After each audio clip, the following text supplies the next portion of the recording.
Today we will be dealing with resonance column. അതായത് നമ്മൾ Kerala entrance ആണെങ്കിലും JEE ആണെങ്കിലും നീറ്റ് ആണെങ്കിലും നമ്മൾ പ്രീവിയസ്ലി ആസ്റ്റ് ക്വസ്റ്റ്യൻസ് നോക്കുമ്പോൾ അതിൽ ഒരുപാട് പ്രാവശ്യം റിപ്പീറ്റ് ചെയ്ത് ചോദിച്ചിരിക്കുന്നതാണ് റെസൊണൻസ് കോളത്തിന്റെ ക്വസ്റ്റ്യൻസ്. അപ്പൊ അത് കുറെ പേർക്ക് ചെയ്യാൻ പറ്റാറില്ല. അപ്പൊ നമുക്ക് അതിന്റെ ഇമ്പോർട്ടന്റ് കൺസെപ്റ്റ്സും പ്രോബ്ലംസും നോക്കാം. പക്ഷെ റെസൊണൻസ് കോളത്തിന് മുന്നേ നമുക്ക് ഇമ്പോർട്ടന്റ് ആയിട്ട് കേൾക്കേണ്ട അല്ലെങ്കിൽ അറിയേണ്ട ഒരു സാധനമാണ് end correction in organ pipes എന്ന് പറയുന്നത്. അപ്പൊ ഫസ്റ്റ് പോയിന്റ് നമ്മൾ നോക്കാൻ പോകുന്നത് end correction in organ pipes ആണ്. Let us go to end correction. നമുക്കറിയാം ഒരു ക്ലോസ്ഡ് പൈപ്പ് ആണെങ്കിലും ഓപ്പൺ പൈപ്പ് ആണെങ്കിലും ഓപ്പൺ എൻഡിൽ ആന്റി നോഡ ഫോം ചെയ്യാൻ നമ്മൾ പഠിച്ചിട്ടുണ്ട്.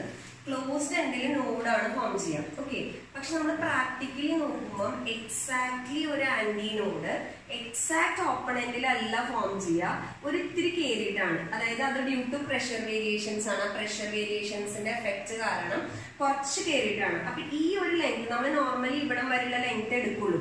പക്ഷെ നമുക്ക് അങ്ങനെയല്ല, കറക്റ്റ് എക്സാക്ട്ലി നമ്മളറിയാം നോഡും ആന്റി നോഡും നമ്മളുടെ സെപ്പറേഷൻ എടുത്തിട്ടാണ് നമ്മൾ ഇങ്ങനത്തെ ക്വസ്റ്റ്യൻസ് ഒക്കെ ചെയ്യാം.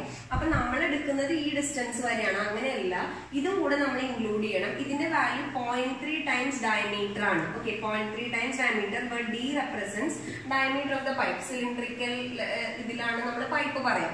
ഇനി ചില ക്വസ്റ്റ്യൻ പേപ്പറിൽ തിൻ പൈപ്പ് ഡയമീറ്ററിനെ കുറിച്ച് മെൻഷൻ ചെയ്തിട്ടില്ലെങ്കിൽ നമുക്ക് ഡയമീറ്റർ 0 എന്ന് എടുക്കാം. അപ്പൊ എൻ കറക്ഷൻ എന്തായിരിക്കും? 0 ആയിരിക്കും വരിക. പക്ഷെ എല്ലായ്പ്പോഴും അങ്ങനെ ആവണമെന്നില്ല. അപ്പൊ ഇവിടെയും അതുപോലെ ഈ എൻഡിലും എന്ത് വരും? എൻ കറക്ഷൻ വരും. ഈ എൻഡിലും എൻ കറക്ഷൻ വരും. കാരണം ഓപ്പൺ പൈപ്പില് രണ്ട് എൻഡിൽ ആന്റിനോഡാണ്, ക്ലോസ്ഡ് പൈപ്പിൽ ഒരെൻഡിലാണ് ആന്റിനോഡ് ഉള്ളൂ. അപ്പൊ ഒരു ആന്റിനോഡ് വരുമ്പോൾ ഒരു എൻ കറക്ഷൻ, രണ്ട് ആന്റിനോഡ് വരുമ്പോൾ രണ്ട് ഓപ്പൺ എൻഡ് വരുമ്പോൾ രണ്ട് എൻ കറക്ഷൻ. അപ്പൊ നമ്മുടെ fundamental frequency of a closed pipe. Okay, closed pipe in the fundamental frequency FC എന്ന് റെപ്രസെന്റ് ചെയ്ത അത് V/2L V/4L ആയിരുന്നു. പക്ഷെ L എന്തായിരുന്നു? Distance between A node and total length of the pipe ആയിരുന്നു. പക്ഷെ ഇവിടെ അത് എന്ത് കൊടുക്കണം? നമ്മൾ L+E എന്ന് കൊടുക്കണം, which will turn to V/4 into L+ എന്ത് വരും? 0.3D എന്ന് വരും. ഒരു D represents എന്താണ്? ഡയമീറ്റർ ഓഫ് ദ പൈപ്പ് ആണ്. ഇതേ സാധനം നമ്മൾ ഓപ്പൺ പൈപ്പിന്റെ റെപ്രസെന്റ് ചെയ്ത് കഴിഞ്ഞാൽ V/, നമുക്ക് 2L ആയിരുന്നു ഫണ്ടമെന്റൽ ഫ്രീക്വൻസി വരിക. അപ്പൊ അതിനെ നമ്മൾ ചെയ്യുമ്പോൾ 2 into L+, ഇവിടെ 2E കൊടുക്കണം. കാരണം എന്താ? 2 ടൈംസ് എന്താണ്? എൻ കറക്ഷൻ കൊടുക്കണം. രണ്ട് ഓപ്പൺ എൻഡിലും എൻ കറക്ഷൻ വരും. അപ്പൊ അത് നമ്മൾ ചെയ്യുമ്പോൾ V/, ഇങ്ങനെ വരാം. എഗൈൻ ഇക്ക് ഞാൻ 0.3D കൊടുത്തു കഴിഞ്ഞാൽ 2 into L+, ഇവിടെയും എഗൈൻ എന്ത് വരും? 2 ടൈംസ് ആണ്. അപ്പൊ 0.6 എന്ത് വരും? D എന്ന് വരും. ഇങ്ങനെയാണ് നമ്മളുടെ കറക്ഷൻസ് വരിക. ഇത് നോർമൽ കേസിൽ നമുക്ക് ആവശ്യം വരാറില്ല. പക്ഷെ ഏതെങ്കിലും ഒരു ക്വസ്റ്റ്യൻ പേപ്പറിൽ ഡയമീറ്ററോ റേഡിയസോ മെൻഷൻ ചെയ്തിട്ടുണ്ടെങ്കിൽ ഫണ്ടമെന്റൽ ഫ്രീക്വൻസി അങ്ങനത്തെ കാര്യങ്ങൾ, വേവ് ലെങ്ത് അങ്ങനത്തെ കാര്യങ്ങളൊക്കെ നമ്മൾ കാൽക്കുലേറ്റ് ചെയ്യുമ്പോൾ ആരെയും കൂടെ ഇൻട്രൊഡ്യൂസ് ചെയ്യണം, എൻ കറക്ഷൻ ഇൻട്രൊഡ്യൂസ് ചെയ്യണം. ഇനി ഡയമീറ്ററോ എൻ കറക്ഷൻ ഒന്നും പറഞ്ഞിട്ടില്ലെങ്കിൽ നമ്മളത് വേണ്ട. അങ്ങനെയാണ് നമ്മളത് ചെയ്യാം. ഇത് എന്തിനാ പറയണെന്ന് വെച്ച് കഴിഞ്ഞാൽ നമുക്ക് റെസൊണൻസ് കോളം ചെയ്യണം എന്നുണ്ടെങ്കിൽ ഈ എൻ കറക്ഷന്റെ ടേം ഭയങ്കര ഇമ്പോർട്ടന്റ് ആണ്. ഇനി നമുക്ക് റെസൊണൻസ് കോളത്തിന്റെ ഇമ്പോർട്ടന്റ് കൺസെപ്റ്റ്സിലേക്ക് പോവാം. Now what is resonance column? എന്താ റെസൊണൻസ് കോളം? റെസൊണൻസ് കോളം എന്താണ്? ഒരു ക്ലോസ്ഡ് പൈപ്പിന് എക്സാമ്പിൾ ആണ് റെസൊണൻസ് കോളം എന്ന് പറയുന്നത്. അപ്പൊ നമ്മുടെ ക്ലോസ്ഡ് പൈപ്പിന്റെ എല്ലാ കാര്യങ്ങളും നമ്മുടെ മനസ്സിൽ ഉണ്ടായിരിക്കണം. രണ്ടാമത്തെ പോയിന്റ്, നമ്മൾ എന്തിനാണ് റെസൊണൻസ് കോളം യൂസ് ചെയ്യണത്? റെസൊണൻസ് കോളം നമ്മൾ യൂസ് ചെയ്യുന്നത് സ്പീഡ് ഓഫ് സൗണ്ടിന് എയർ കാൽക്കുലേറ്റ് ചെയ്യാൻ വേണ്ടിയാണ്. അപ്പൊ സ്പീഡ് കാൽക്കുലേറ്റ് ചെയ്യാൻ യൂസ് ചെയ്യാം. സ്പീഡ് കിട്ടിക്കഴിഞ്ഞാൽ നമുക്ക് ഫ്രീക്വൻസി, വേവ് ലെങ്ത് അങ്ങനത്തെ കാര്യങ്ങളൊക്കെ നമുക്ക് ക്വസ്റ്റ്യൻ വൈസ് അതിൽ വരും. Generally it is use to find speed of sound in air ആണ്. ഓക്കെ, ഇനി ജനറലി ഒരു സിമ്പിൾ സ്കീമാറ്റിക് ഡയഗ്രം നമ്മൾ റെപ്രസെന്റ് ചെയ്യുകയാണെങ്കിൽ അത് ഇങ്ങനെ ഒരു ഫോമിലാണ് ഇരിക്കുക. ഒരു ലോങ് ആൻഡ് ട്യൂബ് ഉണ്ടാവും, അതിനോട് അറ്റാച്ച് ചെയ്തിട്ട് ഒരു സ്കെയിൽ ഉണ്ടാവും, അതിനൊരു റിസർവോയറിലേക്ക് കണക്ട് ചെയ്തിട്ടുണ്ടാവും. അതും ഒരു ട്യൂബ് പോലെ അല്ലെങ്കിൽ നമ്മളുടെ ഒരു എന്താ പറയുക വെള്ളം കളക്ട് ചെയ്യാൻ പറ്റുന്ന ഒരു ഇതാണ്. ആദ്യം നമ്മൾ ഇനീഷ്യലി ഇതിന്റെ രണ്ടിന്റെ ലെവല് സെയിം ആയിട്ട് വെക്കും. ഇനി നമ്മൾ എന്താ ചെയ്യാന്ന് വെച്ചാൽ ഈ ലോങ് ട്യൂബിലെ ലെവല് പതുക്കെ താഴ്ത്തി കൊണ്ടുവരും.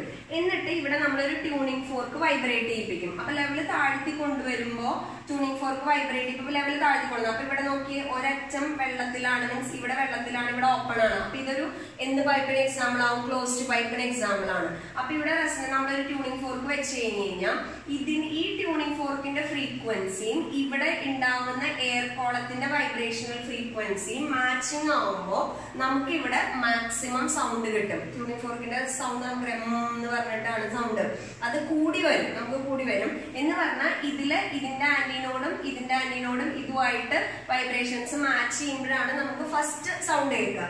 വീണ്ടും നമ്മൾ അതിനെ റെഡ്യൂസ് ചെയ്യും, വീണ്ടും നമ്മൾ ഈ ലെവൽ റെഡ്യൂസ് ചെയ്ത് കഴിഞ്ഞാൽ അടുത്ത സൗണ്ട് നമുക്ക് എങ്ങനെയാ കിട്ടാന്ന് വെച്ച് കഴിഞ്ഞാൽ ഇതിങ്ങനെ റെഡ്യൂസ് ചെയ്ത് പോയി കഴിഞ്ഞാൽ അടുത്ത സൗണ്ട് കിട്ടുക ഇങ്ങനെ. അത് ഞാൻ മാറ്റി വരയ്ക്കാം. അടുത്ത ഓവർടോൺ വരുമ്പോഴാണ്. അടുത്ത ഓവർടോൺ എന്ന് പറയുമ്പം ഒരു ക്ലോസ്ഡ് പൈപ്പിൽ അടുത്ത ഓവർടോൺ എന്ന് പറയുമ്പോൾ നമുക്കറിയാം എന്താ പറയാ, രണ്ട് ആന്റിനോഡാണ് അല്ലെങ്കിൽ രണ്ട് നോഡാണ്. ഇങ്ങനെ വരുമ്പോഴാണ് അടുത്തത് വരിക. അപ്പൊ നമ്മൾ ഫസ്റ്റ് റെസൊനേറ്റിംഗ് ലെങ്ത് എന്ന് പറഞ്ഞാൽ ഈ പോയിന്റിൽ വെള്ളം റെഡ്യൂസ് ചെയ്യുമ്പോഴാണ്. സെക്കൻഡ് റെസൊനേറ്റിംഗ് ലെങ്ത് എന്ന് പറഞ്ഞാൽ ഈ പോയിന്റിൽ വെള്ളം റെഡ്യൂസ് ചെയ്യുമ്പോഴാണ്. എന്ന് പറഞ്ഞാൽ വാട്ടർ റെഡ്യൂസ് ചെയ്ത് കൊണ്ടുവരുമ്പോൾ ട്യൂണിംഗ് ഫോർക്ക് വെച്ച് കഴിഞ്ഞാൽ 2, 3 അങ്ങനത്തെ പൊസിഷനിൽ 2, 3, 4 അങ്ങനെ നമ്മൾ ആ വെള്ളം റെഡ്യൂസ് ചെയ്ത് കഴിഞ്ഞാൽ മാക്സിമം സൗണ്ട് കിട്ടുന്ന പൊസിഷൻസിനെയാണ് റെസൊനേറ്റിംഗ് ലെങ്ത് എന്ന് നമ്മൾ വിളിക്കുക. അപ്പൊ ഇതൊരു റെസൊനേറ്റിംഗ് ലെങ്ത് ആണ്, ഇത് മൊത്തം ഒരു റെസൊനേറ്റിംഗ് ലെങ്ത് ആണ്. അങ്ങനെയാണ് നമ്മൾ അതിന്റെ എക്സ്പെരിമെന്റ് ചെയ്യുന്നത്. കാരണം ഇതിന്റെ ഫ്രീക്വൻസി ഈക്വൽ ആവുമ്പോൾ മാക്സിമം സൗണ്ട് കിട്ടുന്നു. അതാണ് നമ്മുടെ പ്രിൻസിപ്പിൾ എന്ന് പറയുന്നത്. ഇനി നമുക്ക് ഇതിന്റെ പ്രോബ്ലം ഓറിയന്റഡ് ആയിട്ടുള്ള കൺസെപ്റ്റ്സ് എങ്ങനെയാണ് ചെയ്യാന്ന് നോക്കാം. ഓക്കെ, അപ്പൊ നമുക്ക് നോക്കാം. ഒരു ട്യൂണിംഗ് ഫോർക്ക് വെച്ച് നമ്മൾ ഇതിനെ വൈബ്രേറ്റ് ചെയ്യിപ്പിക്കുമ്പോൾ ഫസ്റ്റ് നമുക്ക് വെള്ളം നമ്മൾ താഴ്ത്തി L1 എന്ന് പറയുന്ന, അതായത് ഓപ്പൺ എൻഡിന്ന് L1, നമുക്കിവിടെ സ്കെയിൽ ഉണ്ടെന്ന് ഞാൻ പറഞ്ഞിട്ടുണ്ടായിരുന്നു. ഓപ്പൺ എൻഡിന്ന് L1 എന്ന് പറഞ്ഞ പോയിന്റിലേക്ക് വെള്ളം താഴുമ്പോഴാണ് നമുക്ക് എന്ത് കിട്ടുക, മാക്സിമം സൗണ്ട് കിട്ടുക. അപ്പൊ L1 ആണ് ഫസ്റ്റ് റെസൊനേറ്റിംഗ് ലെങ്ത്. അപ്പൊ L1 എന്ന് പറയുന്നത് ഫസ്റ്റ് റെസൊനേറ്റിംഗ് ലെങ്ത് ആണ്. First resonating length. ഇനി വീണ്ടും നമ്മൾ വെള്ളം താഴ്ത്തി കൊണ്ടുപോയി കഴിഞ്ഞാൽ നമുക്ക് ഓപ്പൺ എൻഡിൽ നിന്ന് L2 എന്ന് പറഞ്ഞ പോയിന്റിലാണ് പിന്നെ മാക്സിമം സൗണ്ട് കിട്ടുക. ഓപ്പൺ എൻഡില് L2 എന്ന് പറഞ്ഞ പോയിന്റിലാണ് പിന്നെ നമുക്ക് മാക്സിമം സൗണ്ട് കിട്ടുക. അപ്പൊ നമ്മുടെ L2 എന്ന് പറയുന്നത് സെക്കൻഡ് റെസൊനേറ്റിംഗ് ലെങ്ത് ആയിരിക്കും. ഇനി എന്താ, ഇത് നമുക്കറിയാം, ഇത് ഫണ്ടമെന്റൽ ഫ്രീക്വൻസി ആണ്, ഇത് ഫസ്റ്റ് ഹാർമോണിക് ആണ്. നമ്മൾ ഇക്വേഷൻ എഴുതുമ്പോൾ എന്താ നമ്മുടെ fundamental ഫ്രീക്വൻസിന്റെ equation? V by 2 into again എന്താ L1 plus E എന്ന് എഴുതണം അല്ലെ. Fundamental frequency V by 2 into L1 plus E ആണ്. പക്ഷെ നമുക്ക് ഇവിടെ സ്പീഡിനെക്കാട്ടി ആദ്യം വേവ് ലെങ്ത് കണ്ടുപിടിക്കാം. നമുക്ക് പ്രോബ്ലം ചെറുതാക്കാൻ വേണ്ടിട്ട് നമുക്കറിയാം ഒരു നോഡും ആന്റിനോഡും നമ്മളുടെ ഡിസ്റ്റൻസ് λ/4 ആണ്. അപ്പൊ എനിക്ക് ആദ്യത്തെ ഇക്വേഷൻ ഇങ്ങനെ എഴുതാം, L1 plus E is equal to λ/4. Call it as equation number 1. മക്കളെ മനസ്സിലാക്കേണ്ടത് ഏറ്റവും ഇമ്പോർട്ടന്റ് ആയിട്ട് ഇതാണ് നമ്മുടെ ഇതിന്റെ ഇക്വേഷൻസ്. ഇത് വെച്ചാണ് നമ്മൾ എല്ലാ കാര്യങ്ങളും തുടങ്ങുക. റെസൊണൻസ് കോളം എന്ന് കേട്ടാലോ അല്ലെങ്കിൽ tuning fork vibrating over a pipe filled with water എന്നൊക്കെ കേൾക്കുമ്പോൾ നമ്മൾ തുടങ്ങേണ്ടത് ഇതാണ്. ഞാൻ എന്തിനാ എൻകറക്ഷൻ എടുത്തതെന്ന് വെച്ച് കഴിഞ്ഞാൽ ചില ക്വസ്റ്റ്യൻസിൽ എൻകറക്ഷൻ നെഗ്ലിജിബിൾ എന്ന് പറഞ്ഞ് തരും. അപ്പൊ അത് നമ്മൾ ഈക്വൽ ടു 0, പക്ഷെ നമുക്ക് എല്ലാത്തിലും അങ്ങനെ തരണമെന്നില്ലല്ലോ. അതുകൊണ്ട് എൻകറക്ഷൻ ഉള്ള സാധനം കൂടി എടുക്കുകയാണ്. ഇനി രണ്ടാമത്തെ എന്താ, L2 ആണ് അല്ലെ. പക്ഷെ L2 plus E അല്ലെ. അപ്പൊ L2 plus E നോക്കാം. ഈ പോയിന്റും തമ്മിലുള്ള സെപ്പറേഷൻ അല്ലെ. ഇത് അത്രയും വരെയാണ് L2. അപ്പൊ അതെന്താ വരിക, നിങ്ങൾക്കറിയാം ഇത് λ/4 ആണ്, ഇത് നോഡും ആണ്, λ/2 ആണ്. അപ്പൊ ടോട്ടൽ ഡിസ്റ്റൻസ് 3 λ/4 ആയിരിക്കും. കോൾട്ടസ് ഇക്വേഷൻ നമ്പർ 2. ഓക്കെ, ഇനി ഇത് രണ്ട് ഇനി വീണ്ടും നമുക്ക് വേണമെങ്കിൽ അടുത്തത് വീണ്ടും താഴ്ത്തുമ്പോൾ L3 plus E വരും. L3 plus E എന്ന് പറയുമ്പോൾ എന്താ വരാം, അടുത്തത് 5 λ/4 എന്ന് വരും. എന്തുകൊണ്ടാണ് അങ്ങനെ വരുന്നത് നമുക്കറിയാം.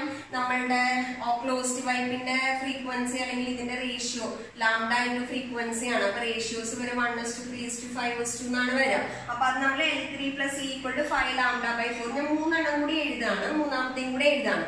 ഇനി നമ്മൾ മനസ്സിലാക്കണ്ടേ, എൻകറക്ഷൻ ഇല്ലെങ്കിൽ, അതായത് എൻകറക്ഷൻ നെഗ്ലിജിബിൾ എന്ന് പറഞ്ഞ ഒരു ക്വസ്റ്റ്യൻ തരുവാണെങ്കിൽ L1:L2:L3 will be in the ratio 1:3:5.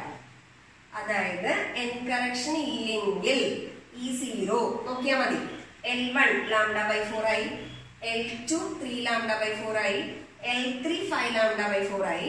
അപ്പൊ റേഷ്യോ 1:3:5 എന്ന് പറഞ്ഞാൽ ഫസ്റ്റ് റെസൊനേറ്റിംഗ് ലെങ്ത് 20 ആണെങ്കിൽ if n correction is negligible, second resonating length should be at എത്രയായിരിക്കണം വരണ്ടേ 3 times. എത്ര വരും 3 into 20. അപ്പോൾ എത്ര വരും 60. Next resonating length 5 times initial value. അതല്ലേ 1:3:5 എന്ന് പറഞ്ഞു കഴിഞ്ഞാൽ അപ്പൊ 100 വരും. ഇനി അല്ല നിങ്ങൾക്ക് ആദ്യത്തെ റെസനേറ്റിംഗ് ലെങ്ത് 20 സെന്റിമീറ്ററും രണ്ടാമത്തത് ഒരു 58.5 59.2 അങ്ങനെ തരുവാണെങ്കിൽ അതിന്റെ അർത്ഥം എക്സാക്ട്ലി അത് 3 ടൈംസ് അല്ല. അപ്പൊ അവിടെ എന്തുണ്ടാവണം n കറക്ഷൻ ഉണ്ടാവണം. അങ്ങനെയാണ് നമ്മൾ ആ ക്വസ്റ്റ്യൻസിനെ അനലൈസ് ചെയ്യുക. ഇതാണ് നമ്മുടെ ബേസിക് ഇക്വേഷൻസ്. ഇത് വെച്ചാണ് നമ്മൾ എല്ലാ കാര്യങ്ങളും ചെയ്യുക.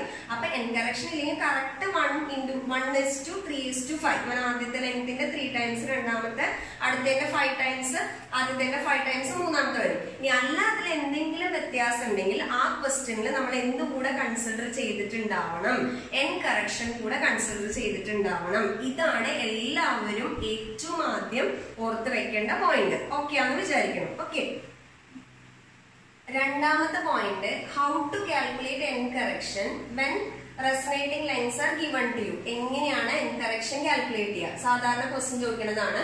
അതും നമുക്ക് തരുന്ന ഡാറ്റ അനുസരിച്ച് ചെയ്യണം.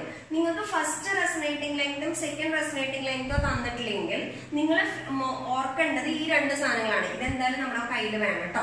അപ്പൊ നമ്മൾ രണ്ടും കൂടെ എടുക്കുമ്പോൾ ഇക്വേഷൻ 1/2 ഞാൻ ചെയ്ത് കഴിഞ്ഞു കഴിഞ്ഞാൽ എനിക്ക് കിട്ടുക ഇങ്ങനെയാണ്. L1 + E divided by L2 + E is equal to 1/3 എന്ന് വന്നു. again cross multiply 3L1 + 3E is equal to L2 + E. Okay, ഈനെ പുറത്തേക്ക് എടുത്താൽ 2E is equal to L2 - 3L1 എന്ന് വന്നു.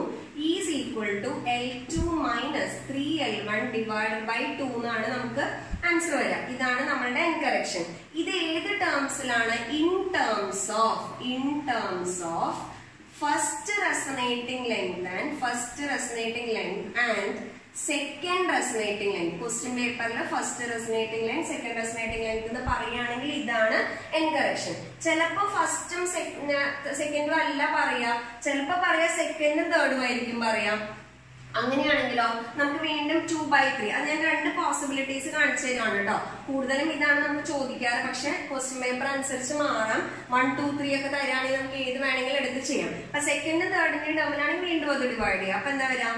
L2 + E divide by L3 + E is equal to 3/5 എന്ന് വരും. അതിനെ നമ്മൾ ക്രോസ് മൾട്ടിപ്ലൈ ചെയ്യുമ്പോൾ എന്ത് വരും?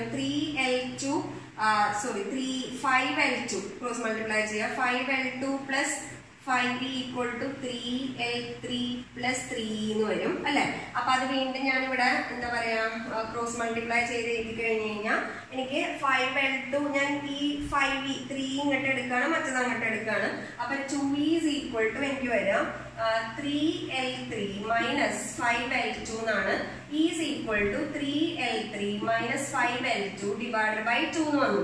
ഇതും നമ്മുടെ n കറക്ഷൻ ഇക്വേഷൻ ആണ്. പക്ഷെ പ്രോബബിലിറ്റി കൂടുതൽ ഇത് ചോദിക്കാൻ തന്നെയാണ്. പക്ഷെ ഇത് മാത്രമല്ല ഇക്വേഷൻ, നിങ്ങൾക്ക് ഏതാണോ റെസനേറ്റിംഗ് ലെങ്ത് തന്നിരിക്കുന്നത് അതനുസരിച്ച് നിങ്ങൾ ഈ ഇക്വേഷൻസിന് എന്ത് ചെയ്യണം? റീഅറേഞ്ച് ചെയ്യണം. ഇത് തിയറി പോയിന്റ് അല്ല, ഇത് ക്വസ്റ്റ്യൻ ആയിട്ട് തന്നെ വരുന്ന ഒരു സാധനമാണ്. അപ്പൊ ഇതാണ് നമ്മുടെ ഫസ്റ്റ് പോയിന്റ്, n കറക്ഷന്റെ ഇക്വേഷൻ ഓർത്ത് വെക്കുക. ഓക്കെ അല്ല, ഓർത്ത് വെക്കണമെന്നില്ല, ഇത് ഓർത്ത് വെക്കുക, ഇതിന്ന് ചെയ്തെടുക്കാൻ അറിഞ്ഞാൽ മതി. ഓക്കെ, തേർഡ് പോയിന്റ്, എങ്ങനെ നമുക്ക് ലാംഡ കാൽക്കുലേറ്റ് ചെയ്യാമെന്നാണ്, വേവ് ലെങ്ത് കാൽക്കുലേറ്റ് ചെയ്യാമെന്നാണ്. ഓക്കെ, അപ്പൊ നമ്മുടെ ഫസ്റ്റ് ഇക്വേഷൻ, ആ 3 ഇക്വേഷൻ എപ്പോഴും മനസ്സിലുണ്ടാവും കേട്ടോ. എന്തായാലും നമ്മുടെ first equation L1 + E is equal to λ/4 എന്നാണ്. അപ്പൊ അതിന് സബ്സ്റ്റിറ്റ്യൂട്ട് ചെയ്യുമ്പോൾ L1 + E യുടെ വാല്യൂ എന്താ? L2 - 3L1 divided by 2 which is equal to λ/4 എന്ന് വന്നു. എഗെയിൻ ഞാനത് മൾട്ടിപ്ലൈ ചെയ്യുമ്പോൾ 2L1 + L2 അല്ലെ -3L1 whole divided by 2 which is equal to λ/4. Okay, so 2 cancel ചെയ്തു. Again 2L1 - 3L1 എന്ന് പറയുന്നത് -L1 ആണ്. അപ്പൊ L2 - L1 is equal to λ/2 or λ is equal to 2 into L2 - L1 ആയിരിക്കും. 2 into എന്താണ്? L2 - L1. Again I am repeating, this is in terms of ആരാണ്? First resonating length and second resonating length ആണ്. അപ്പൊ ഫസ്റ്റും സെക്കൻഡും തരുവാണെങ്കിൽ ഇങ്ങനെ ചെയ്യാം. അല്ല സെക്കൻഡും തേർഡ് വൺ തരുവാണെങ്കിൽ ഏതിൽ ചെയ്യാം? നമ്മൾ ആദ്യം n കറക്ഷൻ സെക്കൻഡിൽ നിന്ന് തേർഡിൽ നിന്ന് കണ്ടുപിടിക്കുക. എന്നിട്ട് നമുക്ക് L2 + E equal to 3 λ/4 ഇല്ലേ, അതിൽ സബ്സ്റ്റിറ്റ്യൂട്ട് ചെയ്ത് കഴിഞ്ഞാൽ നമുക്ക് എന്ത് കിട്ടും? സെക്കൻഡും തേർഡും തമ്മിലുള്ള റിലേഷൻ കിട്ടും. അപ്പൊ ഇതാണ് നമ്മുടെ ലാംഡ എന്ന് പറഞ്ഞത്. അടുത്ത പോയിന്റ്, വേവ് ലെങ്ത് കിട്ടിക്കഴിഞ്ഞ് കഴിഞ്ഞാൽ നമുക്ക് എന്ത് കിട്ടും? വെലോസിറ്റി കിട്ടും. വേവ് ലെങ്ത് കിട്ടിക്കഴിഞ്ഞ് കഴിഞ്ഞാൽ വെലോസിറ്റി കണ്ടുപിടിക്കാം, അല്ലെങ്കിൽ ഫ്രീക്വൻസി, എന്തായാലും കുഴപ്പമൊന്നുമില്ല. ഓക്കെ, അപ്പൊ വെലോസിറ്റി കണ്ടുപിടിക്കാൻ വേണ്ടിയിട്ട് ഫ്രീക്വൻസി ഓഫ് ട്യൂണിംഗ് ഫോർക്ക് നമുക്ക് അറിയാമെങ്കിൽ, ഓക്കെ, ലാംഡ കിട്ടിയില്ലേ ഇവിടെ, അപ്പൊ നമുക്ക് ഫ്രീക്വൻസി ഒക്കെ അറിയാമെങ്കിൽ നമുക്ക് എങ്ങനെ കണ്ടുപിടിക്കാം? Velocity is equal to lambda into frequency ആണ്. അപ്പൊ ലാംഡ നമുക്ക് കിട്ടി 2 into L2 minus L1 into frequency F എന്ന് കൊടുക്കുക. നമ്മൾ വെക്കുന്ന ട്യൂണിംഗ് ഫോർക്കാണ് അതിൽ ഫോഴ്സ്ഡ് വൈബ്രേഷൻസ് ഉണ്ടാക്കുന്നത്. അതേ വൈബ്രേഷൻസിനോട് റെസണൻസിലായിരുന്നു എയർ കോളം. അപ്പൊ റെസണൻസ് പറഞ്ഞാൽ എന്താ? നിങ്ങളുടെ എയർ കോളത്തിന്റെ ഫ്രീക്വൻസിയും അപ്ലൈ ചെയ്യുന്ന ഫ്രീക്വൻസി എന്തായിരിക്കണം? സെയിം. അപ്പൊ ഇവിടെ എന്ത് കൊടുത്താൽ മതി? ആ ട്യൂണിംഗ് ഫോർക്കിന്റെ ഫ്രീക്വൻസി കൊടുത്താൽ മതി. അപ്പൊ speed of sound is equal to ഇങ്ങനെ കിട്ടി. ഇനി ചില ക്വസ്റ്റ്യൻ പേപ്പറിൽ എങ്ങനെ ചോദിക്കാൻ, സ്പീഡ് ഓഫ് സൗണ്ട് തരും, എന്നിട്ട് എത്രയാണ് ഫ്രീക്വൻസി ഓഫ് ട്യൂണിംഗ് ഫോർക്ക് എന്ന് ചോദിക്കും.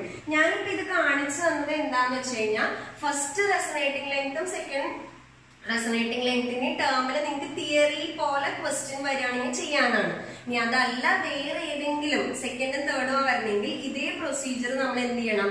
റിപ്പീറ്റ് ചെയ്യണം. പക്ഷെ ഇത് കണ്ട് പേടിക്കണ്ട, നമുക്ക് ന്യൂമറിക്കൽ വാല്യൂസ് ഒക്കെ ചെയ്യുമ്പോൾ ഇത്രയും ബുദ്ധിമുട്ട് വരില്ല. പക്ഷെ ഞാൻ രണ്ടും പറഞ്ഞില്ലെങ്കിൽ നിങ്ങൾക്ക് തിയറി ഓറിയന്റഡ് ക്വസ്റ്റ്യൻസ് വരുമ്പോൾ ബുദ്ധിമുട്ടാവും. അപ്പൊ ഇതാണ് നമ്മളുടെ ഇമ്പോർട്ടന്റ് പോയിന്റ്സ് റിലേറ്റഡ് ടു എന്താണ്? Resonance column. I hope it is clear. Okay,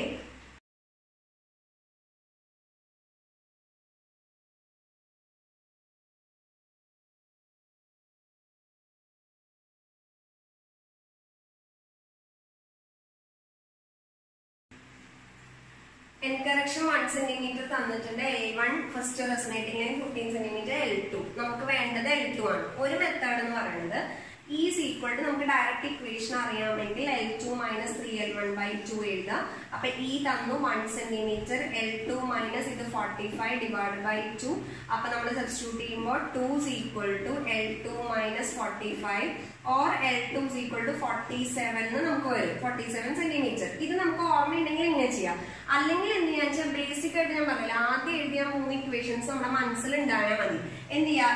L1 plus is equal to λ/4 ആണ് അല്ലെ.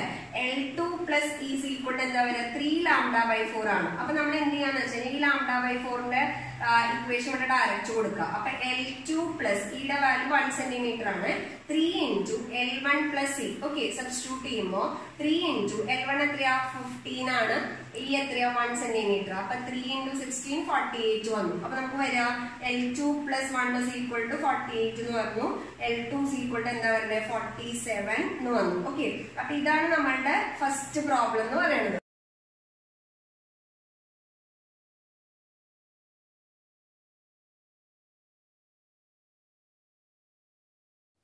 ഇതിൻ്റെ ആൻസർ നമുക്ക് ബോർഡിൽ ചെയ്യേണ്ട, ഡയറക്റ്റ് കിട്ടും അല്ലേ. Resonance column experiment first resonating length തന്നിട്ടുണ്ട് 20 സെൻറ്റിമീറ്റർ. നെക്സ്റ്റ് എത്രയാണ്? അപ്പോൾ പ്രത്യേകിച്ച് മീൻസ് വ്യത്യാസങ്ങളൊന്നും ഇല്ലെങ്കിൽ 3 ടൈംസ് ആണ് വരിക. എന്നുവെച്ചാൽ നമ്മൾ പറഞ്ഞു 1:3:5 എന്ന് പറഞ്ഞ റേഷ്യോയിലാണ് വരിക. അപ്പോൾ നമ്മുടെ ആൻസർ എന്താ വരിക? 60 സെൻറ്റിമീറ്റർ ഫ്രം എന്ത് വരും? ഓപ്പൺ എൻഡ് എന്ന് വരും. ഓക്കെ അല്ലേ? ആൻസർ ശരിയായെന്ന് വിചാരിക്കുന്നു. അല്ല എൻകറക്ഷൻ്റെ ഇതുണ്ടെങ്കിൽ അവിടെ ഒരു 62 പോയിൻറ്റോ അങ്ങനെയൊക്കെ വരും. അപ്പോൾ അവിടെ എൻകറക്ഷൻ കാൽക്കുലേറ്റ് ചെയ്യാനുള്ള എന്തെങ്കിലും ഡാറ്റ നമുക്ക് തന്നിട്ടുണ്ടാവും. ഓക്കെ ആണെന്ന് വിചാരിക്കണോ?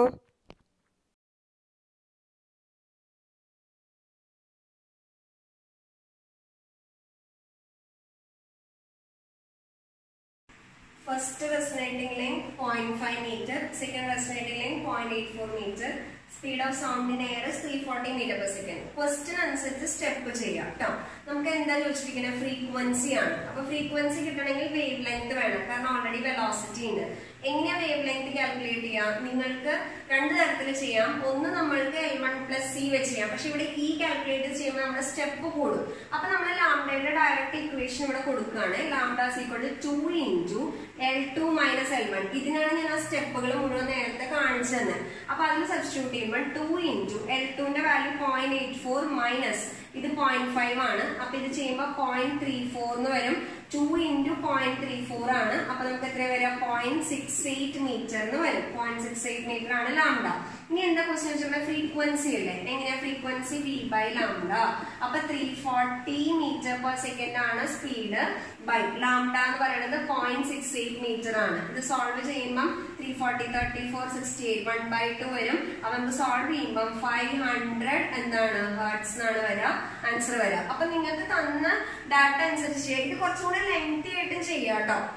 അതായത് L1 plus E equal to lambda by 4, L2 plus E equal to 3 lambda by 4 ഒക്കെ എടുത്ത് E കണ്ടുപിടിച്ച് ലാംഡ കണ്ടുപിടിച്ച് എന്നിട്ട് ഇതിൽ സബ്സ്റ്റിറ്റ്യൂട്ട് ചെയ്ത് ചെയ്യാം. പക്ഷെ മൾട്ടിപ്പിൾ ചോയ്സ് ക്വസ്റ്റ്യൻ ചെയ്യുമ്പോൾ കുറച്ചും കൂടെ ഷോർട്ട് സ്റ്റെപ്സിൽ ചെയ്യുന്നതായിരിക്കും നല്ലത്. ഓക്കെ,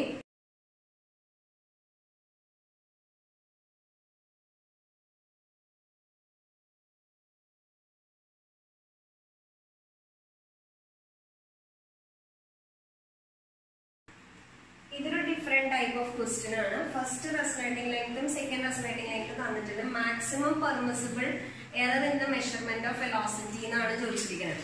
അപ്പൊ എന്തായാലും വെലോസിറ്റി കണ്ടുപിടിച്ചാലേ നമുക്ക് പെർമിസിബിൾ എറർ ഇൻ വെലോസിറ്റി കണ്ടുപിടിക്കാൻ പറ്റുള്ളൂ. അപ്പൊ അതിനെന്തായാലും ലാംഡ കണ്ടുപിടിക്കണം. അപ്പൊ ലാംഡാസ് ഈക്വൽ ടു ഞാൻ കാൽക്കുലേറ്റ് ചെയ്യുമ്പോൾ ലാംഡാസ് ഈക്വൽ ടു നമുക്കറിയാം 2 into L2 minus L1 ആണ്. കാരണം ഫസ്റ്റ് റെസൊനേറ്റിംഗ് ലെങ്തും സെക്കൻഡ് റെസൊനേറ്റിംഗ് ലെങ്ത് തന്നാൽ ഇങ്ങനെയാണ്. അല്ലാതെ ഏത് തന്നാലും നമ്മളത് ചെയ്ത് കണ്ടുപിടിക്കുക കേട്ടോ. ഓക്കെ, അപ്പൊ അത് ചെയ്യുമ്പോൾ 2 into L2ന്റെ വാല്യൂ ഞാൻ 63.2 minus 30.7 ആണ് നമുക്ക് വരെ സെന്റിമീറ്ററിലാണ്. അപ്പൊ അത് ചെയ്യുമ്പോൾ 2 into ഇത് 32.5 സെന്റിമീറ്റർ എന്ന് വരും. അപ്പൊ നമുക്ക് വരെ 65. ഞാൻ ഇവിടെ എററും കൂടി ഉള്ളതുകൊണ്ട് ആ ഡെസിമൽ പോയിന്റ് അതുപോലെ റീറ്റെയിൻ ചെയ്യാണ്. അപ്പോ കാരണം നമുക്ക് എററാ ചോദിച്ചിരിക്കണേ.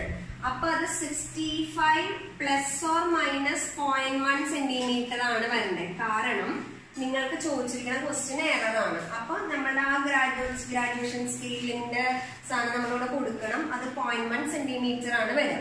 ഇനി എറർ ഇൻ വെലോസിറ്റി അല്ലേ ചോദിച്ചേ. എങ്ങനെ വെലോസിറ്റി കണ്ടുപിടിക്കുക? ലാംഡ ഇൻറ്റു ഫ്രീക്വൻസി ആണ്. അപ്പൊ ലാംഡ ഇൻറ്റു ഫ്രീക്വൻസി ചെയ്യുമ്പോൾ നമ്മൾ ആ വാല്യൂ സബ്സ്റ്റിറ്റ്യൂട്ട് ചെയ്യുമ്പോൾ ലാംഡയുടെ വാല്യൂ ഞാൻ 65 plus or minus 0.1 centimetre into ഇത് 512 ആണ്. 512 ഹെർട്സ് ആണ് അല്ലെ. ഫ്രീക്വൻസി 512 ഹെർട്സ് ആണ്. വാല്യൂ ചെയ്യുമ്പോൾ ഇത് നമുക്ക് വരെ ഒരു 3 മൾട്ടിപ്ലൈ ചെയ്യുമ്പോൾ 280 എന്ന് മൾട്ടിപ്ലൈ ചെയ്ത് നോക്കാം കേട്ടോ.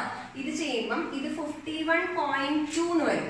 സെന്റിമീറ്റർ പെർ സെക്കൻഡ് ആണ് കേട്ടോ. ഇതും സെന്റിമീറ്റർ പെർ സെക്കൻഡ് ആണ്. കാരണം ഞാൻ ഇവിടെ ചെയ്ത സാധനങ്ങളൊക്കെ സെന്റിമീറ്ററിലായിരുന്നു, ഇത് ഹെർട്സിലാണ്, സെന്റിമീറ്റർ പെർ സെക്കൻഡിലാണ്. അപ്പൊ മാക്സിമം എററാ ചോദിച്ചിരിക്കുന്നത്. എററിന്റെ പോർഷൻ ഇതല്ലേ വരാം. നമ്മളിപ്പോ ഇത് ഡെൽറ്റ ലാംഡ ആ പോർഷൻ അതല്ലേ വരാം. അപ്പൊ എത്ര ഡെൽറ്റ വി വരാം? Delta V is equal to 51.2 centimetre per second. Okay, ഇത് സാധാരണ നമ്മുടെ നമുക്ക് ഒരു ആപ്ലിക്കേഷൻ ടൈപ്പ് ക്വസ്റ്റ്യൻ ആണ്. നമ്മൾ ഓൾറെഡി വെലോസിറ്റി കണ്ടുപിടിച്ചിട്ട് അതിൽ നിന്ന് എററും കൂടെ, അതായത് യൂണിറ്റ്സ് മെഷർമെന്റ്സിലെ എററിന്റെ പ്രിൻസിപ്പിളും കൂടെ നമ്മൾ അപ്ലൈ ചെയ്യണം. ഇവിടെ എന്താണ് നമ്മുടെ ആ പ്രോഡക്റ്റിന്റെ റൂളൊന്നും എടുക്കാതിരുന്നതെന്ന് വെച്ചാൽ ഇത് കോൺസ്റ്റന്റ് ആണ്. 512 എന്ന് പറയുന്നത് കോൺസ്റ്റന്റ് ആണ്. അതിൽ എറർ ഇല്ല. അപ്പൊ നമ്മൾ ഏത് മാത്രം നോക്കിയാൽ മതി? ഇതിലെ എറർ മാത്രം നോക്കിയാൽ മതി. ഓക്കെ ആണെന്ന് വിചാരിക്കണം. ഇനി നമുക്കൊരു തിയറി ക്വസ്റ്റ്യൻ നോക്കാം. റെസൊണൻസ് കോളത്തിൽ എന്തൊക്കെ സാധനങ്ങൾ ചേഞ്ച് ചെയ്യും? ഫ്രീക്വൻസി എന്തായാലും കോൺസ്റ്റന്റ്. കാരണം നമ്മൾ ആ ട്യൂണിംഗ് ഫോർക്ക് വെക്കുമ്പോൾ ട്യൂണിംഗ് ഫോർക്ക് മാറ്റുന്നില്ല. അതിന് കറസ്പോണ്ടിങ് ആയിട്ടാണ് നമുക്ക് റെസൊണൻസ് കിട്ടുന്നത്. അപ്പോ ഫ്രീക്വൻസി എന്തായാലും കോൺസ്റ്റന്റ് ആണ്. ചോദിക്കാറുണ്ട് കേട്ടോ. ഫ്രീക്വൻസി കോൺസ്റ്റന്റ് ആണ്. ഇനി വേവ് ലെങ്ത്തും വെലോസിറ്റി ഓഫ് സൗണ്ടിന്റെ എന്തായാലും കോൺസ്റ്റന്റ് ആണെന്ന് എല്ലാവർക്കും അറിയാം. വെലോസിറ്റി ഓഫ് സൗണ്ട് കോൺസ്റ്റന്റ് ആണ്. അപ്പൊ വേവ് ലെങ്തിന് നമുക്കറിയാം V/F എന്ന് എഴുതുക. വേവ് ലെങ്ത്തും എന്ത് തന്നെയാണ്? കോൺസ്റ്റന്റ് ആണ്. എല്ലാവരും തെറ്റിക്കുന്ന ഒരു സാധനമാണ് കേട്ടോ. ആകെ നമുക്ക് ചേഞ്ച് വരുന്നത് റെസൊനേറ്റിംഗ് ലെങ്ത് മാത്രമാണ് ചേഞ്ച് വരുന്നത്. റെസൊനേറ്റിംഗ് ലെങ്ത് നമ്മൾ ആ ട്യൂബ് മാറ്റുന്നതിനനുസരിച്ച് L1 എന്ന് പറയുന്നത് L2ലേക്ക് മാറും. പിന്നെ അത് എവിടേക്ക് മാറും? L3ലേക്ക് മാറും. ബാക്കി ഈ സാധനങ്ങളൊക്കെ അതിൽ എന്തായിരിക്കും? കോൺസ്റ്റന്റ് ആയിരിക്കും വരാം. അപ്പൊ റെസൊണൻസ് കോളത്തില് വേവ് ലെങ്ത് മാറില്ല. നമ്മൾ വിചാരിക്കുന്നത് L1 L2 മാറുമ്പോൾ അതനുസരിച്ച് വേവ് ലെങ്ത് മാറുന്നതാണ്. വേവ് ലെങ്ത് മാറില്ല. വേവ് ലെങ്ത് റിമെയിൻസ് എന്താണ്? കോൺസ്റ്റൻസ്. അപ്പൊ ഇതാണ് നമ്മുടെ റെസൊണൻസ് കോളത്തിന്റെ കീ കൺസെപ്റ്റ്സ്. നമ്മൾ പറഞ്ഞിട്ടുള്ള ആ ഇക്വേഷൻസ് വെച്ചിട്ട് തന്നെയാണ് എല്ലാ സാധനങ്ങളും നമ്മൾ ചെയ്യുക. ഞാൻ അതിൽ 2-3 എക്സാമ്പിൾസ് നിങ്ങൾക്ക് കാണിച്ചു തന്നു. അപ്പൊ ട്രൈ ചെയ്യുക. ട്രൈ ചെയ്തിട്ട് എന്താ പറയാ പ്രോബ്ലംസ് ഒക്കെ സോൾവ് ചെയ്യുക കേട്ടോ. Okay, thank you.